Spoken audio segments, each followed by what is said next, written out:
High, আগের ভিডিওতে তোমরা দেখেছো যে আমি আমার টবে থাকা সমস্ত পর্তুলিকার ডালগুলি কাটিং করে দিয়েছিলাম। এখন সেই কাটিংগুলিকে আমি এই ছোট ছোট দুটি প্লাস্টিকের কৌটোতে লাগিয়ে নেব। তোমরা চাইলে যে কোনো জায়গায় গাছগুলি বসাতে পারো। আমি এখানে দুটি ফেলে দেওয়া কৌটো কেটে ব্যবহার করছি। দেখো, গাছ লাগাতে ভালোবাসি বলে সবসময় টাকা দিয়ে বাজার থেকে টব কিনে এনে গাছ লাগানো সম্ভব হয় না।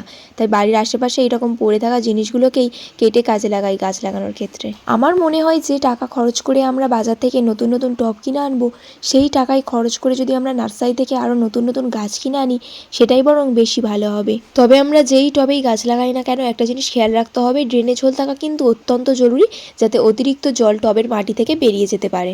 যদিও এই গাছগুলির তেমন বিশেষ কোনো পরিচর্যার প্রয়োজন নেই, তাও আমি মাটিতে কিছুটা গোবর সার মিশিয়ে নিয়েছি আরও ভালো রেজাল্ট পাওয়ার জন্য।